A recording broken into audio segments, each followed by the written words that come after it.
दोस्तों इस सिचुएशन के बारे में तो आपको भी पता होगा कि स्मार्टफोन की प्राइसेस धीरे धीरे बढ़ती जा रही हैं।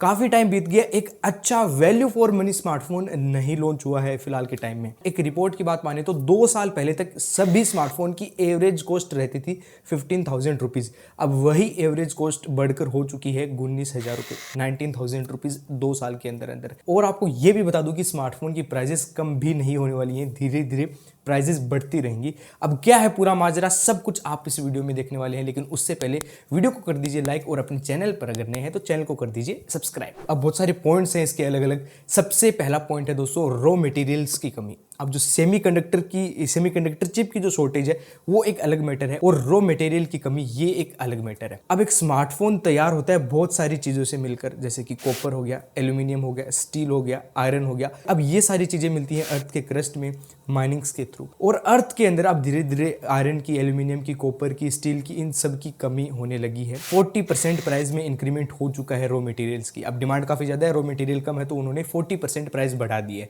रॉ मटेरियल्स की। अब रॉ मटेरियल्स की प्राइस बढ़ गई तो डायरेक्टली जो स्मार्टफोन है इनकी प्राइस पर भी इफेक्ट डालेगी, तो स्मार्टफोन की प्राइसेस भी बढ़ गई। अब जब भी कोई स्मार्टफोन की प्राइस बढ़ती है तो 2 ऑप्शन होते हैं कंपनी के पास।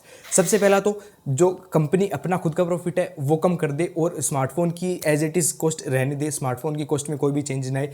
दूसरा ऑप्शन है कि कंपनी अपना प्रॉफिट उतना ही रखे और स्मार्टफोन की कॉस्ट बढ़ा दे। अब काफी सारी कंपनीज ने प्रॉमिस किया था कि हम जो स्मार्टफोन की प्राइस है वो उतनी की उतनी रखेंगे और हम जो लॉस है वो बियर करने की कोशिश करेंगे। लेकिन अब कंपनीज भी कितने टाइम तक लॉस को बियर करती, वो कब तक प्रॉफिट को अपने हाथ से जाने दी। तो उन्होंने कुछ टाइम तक तो स्मार्टफोन की प्राइसेस नहीं बढ़ाई, लेकिन कुछ टाइम बाद स्मार्टफोन की प्राइस वो धीरे धीरे बढ़ाने लग गए। अब यहाँ पर कुछ कंपनीज ने एक बीच का रास्ता निकाला है जिसमें उनका प्रॉफिट भी उतना ही रहता है, स्मार्टफोन की प्राइस भी उतनी रहती है।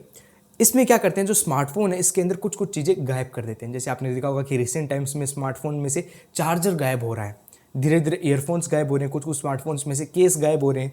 और अगर ये चीज़ें गायब नहीं हो रही है तो जो स्मार्टफोन की ओवरऑल बिल्ड क्वालिटी इसमें कुछ मिसिंग है। स्क्रीन के ऊपर गोरिल्ला ग्लास ना होकर कोई हाई एंड दूसरा प्लास्टिक लगा दियो, ग्लास बैक ना होकर कोई प्लास्टिक बैक हो, ऐसी छोटी मोटी कमियां जिनको हम इतना ध्यान नहीं करते हैं, जो इतनी हाईलाइट नहीं होती हैं, उन चीज़ों में स्मार्टफोन कंपनी पैसा बचाती है और स्मार्टफोन की प्राइस एज इट इज़ रहती है, कंपनी का प्रॉफिट भी एज इट इज़ रहता है। दैट्स द रीजन कि आजकल स्मार्टफोन्स में चार्जर नहीं आ रहे हैं। अब दूसरी दिक्कत का तो आपको पता ही है, सेमीकंडक्टर की शॉर्टेज। अब एक सेमीकंडक्टर को बनाने के लिए, एक सेमीकंडक्टर चिप को बनाने के लिए बहुत लंबा प्रोसेस होता है। करीबन 3 महीने लगते हैं एक सेट को बनाने में, एक प्रोसेसर के सेट को बनाने में, और उसमें 700 स्टेप्स हैं। और ये जो स्टेप्स हैं ये हर किसी फैक्ट्री में फॉलो नहीं किए जा सकती। इनके लिए कुछ एक स्पेशल फैक्ट्रीज हो जो कि एकदम नीट एंड क्लीन होती हैं, उन्हीं के अंदर केवल ये स्मार्टफोन प्रोसेसर्स बनाए जा सकते हैं, बाकी दूसरे प्रोसेसर भी बनाए जा सकते हैं। तो अब कोविड आ गया, कोविड के अंदर लोगों के पास थोड़ा पैसा था, पैसा वो और कहीं पर तो खर्च नहीं सकते थे क्योंकि बाहर जा नहीं सकते थे, तो उन्होंने इलेक्ट्रॉनिक आइटम्स के ऊपर ज्यादा पैसा खर्चना शुरू कर दिया, स्मार्टफोन्स के ऊपर,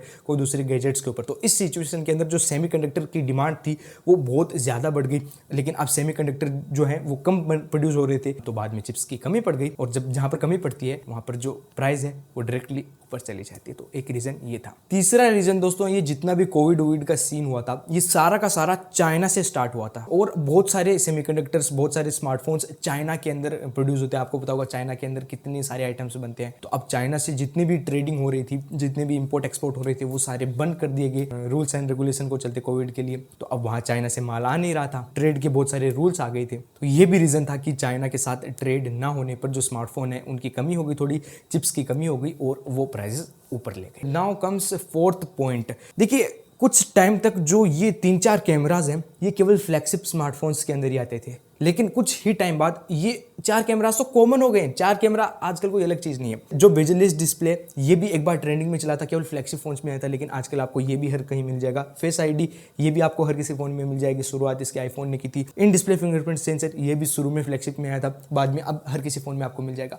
तो इसको कहते हैं द ट्रिकल डाउन इफेक्ट, यानी कि जो चीजें फ्लैगशिप स्मार्टफोन्स में कंपनी देती है वो ही कंपनी कोशिश करती है कि अगले साल तक जो मिड रेंज स्मार्टफोन्स है उनके अंदर भी ये फीचर दे दिया जाए।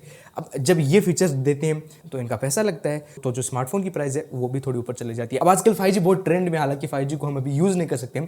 जब भी कोई नया स्मार्टफोन लेता है तो एक बार सोचता है कि 5G ही लेना है मुझे, लेकिन आपको बता दूं कि 5G का जो चिप है, 5G का जो सेट है मोबाइल के अंदर, वो करीबन 5,000 रुपये का आता है।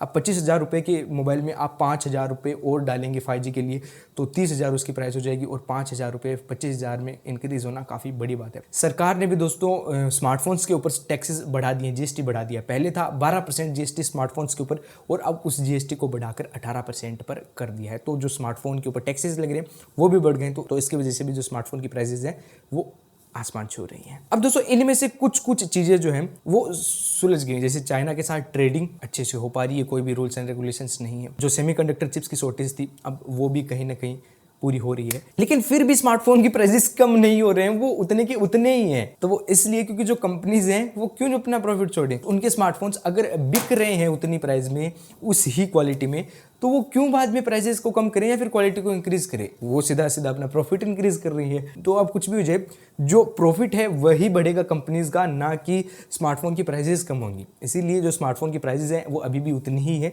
और फ्यूचर में ये स्मार्टफोन की प्राइसेस बढ़ने ही वाली हैं, कम बिल्कुल भी नहीं होने वाली हैं। और एक डेटा के हिसाब से जो एप्पल का रेवेन्यू था वो 2022 में 5% से बढ़ गया, सैमसंग का 4% से बढ़ गया और Xiaomi का 20% से प्रॉफिट बढ़ चुका है इसी की वजह से। तो यही था सारा माजरा कि स्मार्टफोन की प्राइसेस क्यों इंक्रीज हो रही हैं और फ्यूचर में कम होंगी या नहीं होंगी। तो मेरे भाई बिल्कुल भी कम नहीं होने वाली स्मार्टफोन की प्राइसेस। बाकी दोस्तों आपको कैसा लगा अपना वीडियो ज़रूर कमेंट करके बताना और होप करता हूँ आपका कन्फ्यूजन क्लियर हो गया होगा। फिर भी अगर आपको कोई डाउट है तो कमेंट्स में आप मुझसे डायरेक्टली पूछ सकते हैं, ज़रूर मैं आपका रिप्लाई करूँगा। बाकी मिलते हैं आपसे अगले वीडियो में, तब तक के लिए जय हिंद, जय भारत।